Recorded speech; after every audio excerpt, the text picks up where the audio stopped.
শুভ সকাল আমার প্রিয় বন্ধুরা। আশা করছি আমার সকল বন্ধুরা ভালো আছো, সুস্থ আছো। তো আমি টুম্পা বর্ধমান জেলা থেকে, ছোট্ট একটা গ্রাম থেকে টিডিবি ব্লকে তোমাদের অনেক অনেক স্বাগত, অনেক অনেক ভালোবাসা দিয়ে অনেক দিন পর তোমাদের সঙ্গে একটা ব্লগ শেয়ার করছি। ব্লগ শেয়ার কারণ এটাই যে আমার বড় মেয়ের আজ থেকে বোর্ড এক্সাম শুরু হলো। তো সেই কারণের জন্য ভাবলাম যে চলো একটু একটু করে ভিডিওটা তোমাদের সঙ্গে শেয়ার করা যাক। অনেক দিন তোমাদের সঙ্গে ভিডিও শেয়ার করতে পারি না, সংসারের কাজের চাপে অনেক রকমের সংসারের কাজ থাকে।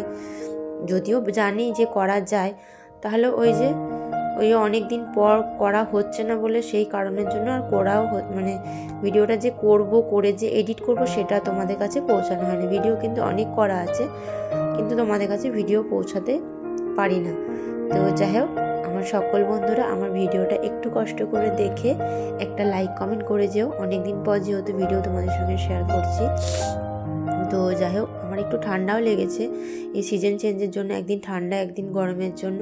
তো অনেকটা সকালে উঠেছি, ওই 5টা সাড়ে 5টাও না, ঠিক ওই 5টার দিকে উঠেছি। উঠে স্নান টান সেরে বাসি কাজকর্ম সমস্ত কিছু করে নিয়েছি।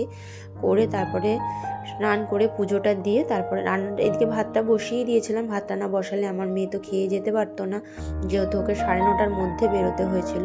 তো সমস্ত কাজ ছেড়ে নিয়ে রান্নাটাও আমার কিন্তু কমপ্লিট করে নিয়েছিলাম। আর সকাল দিকে দেখবে রান্নাটা যদি কমপ্লিট করে নেওয়া হয় তো অনেকটা কাজ হয়ে যায়, এগিয়ে যায়। তো যাই হোক, এমনিতেই সমস্ত কাজ কিন্তু হয়ে গিয়েছিল।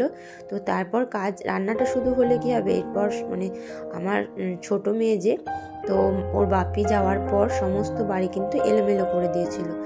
তো যাই হোক, এদিকে ওরা বাবা মেয়ে বেরিয়ে গেল, যেহেতু প্রথম দিন, আজকে প্রথম বাংলা এক্সাম ছিল। তো এই যে হেলমেটটা দিলাম, হেলমেটটা নিতে ভুলে যাচ্ছিল।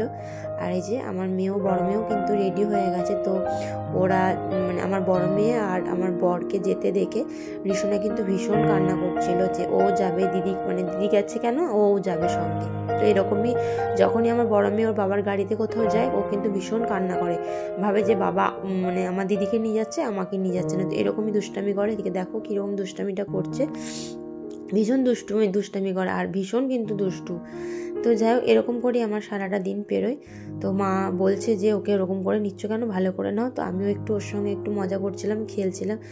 ওরা সবাই তো খেয়ে বেরোলো, কিন্তু আমার তো কিন্তু অনেক কাজ পড়ে। দেখো 2 সেকেন্ডের মধ্যে ছেড়ে দিয়েছে। তো ছেড়ে আমি একটু রান্নাঘরে দুধ গরম হচ্ছিলো, দুধ গরমটা বন্ধ করে এসছি। আর এই যে বাসনগুলো ধোয়া ছিল, সেই সমস্ত বাসনগুলো কিন্তু ওরকম করে মাটি মাখিয়ে দেয়, তারপরে নিয়ে রান্না বান্না করে। তো এই করে সারাটা দিন, যদিও আমার কাছে বেশিক্ষণ থাকে না। তো তারপর এদিকে দেখো, ওকে কিন্তু আমার ফ্রিজে যে মাছ, ওকে তো একটু মাছ রান্না করে দিয়েছিলাম, ভেজে দিয়েছিলাম। আর আমার জন্য ভেজেছিলাম, আজকে আর মাছটা রান্না করিনি, দিয়ে সেই কারণের জন্য বাকি মাছটা তুলে রাখলাম।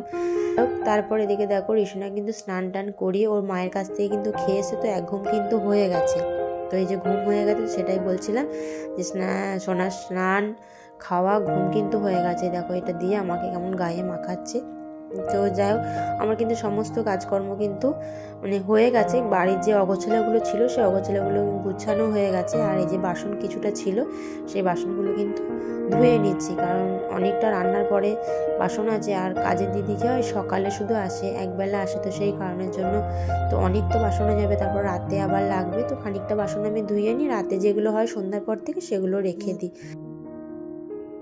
তো এইদিকে দেখো কড়াইটাও মেজে নিলাম, আর তারপরে কিন্তু বাসন টাসনগুলো ধুয়ে কলতলাটা ভালো করে কলপাটটা ধুয়ে রাখলাম। আর এই যে মাকে তেল মাখাবো, তো ভীষণ দুষ্টামি করছে, ফোনটা নিয়ে নিচ্ছে কার্টুন দেখবে বলে, যেহেতু ফোনটা স্ট্যান্ডে লাগানো আছে।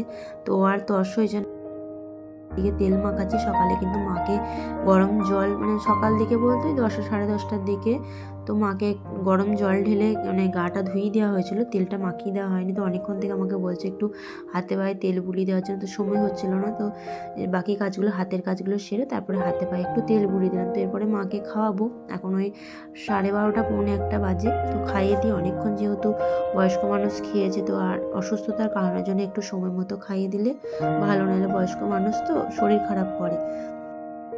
খাইয়ে দিয়ে তারপরে আমি কিন্তু খাবো, যেহেতু আমার বড় মেয়ের পাতে অল্প ভাত ছিল, সেই ভাতটুকু খেয়েছিলাম, আমি আর কিছু খাইনি। তো একবার সমস্ত কাজ সেরে নিলাম, এরপরে মাকে খাইয়ে তারপরে আমি খাবো। তো চলো আমার ভিডিওটা দেখতে থাকো।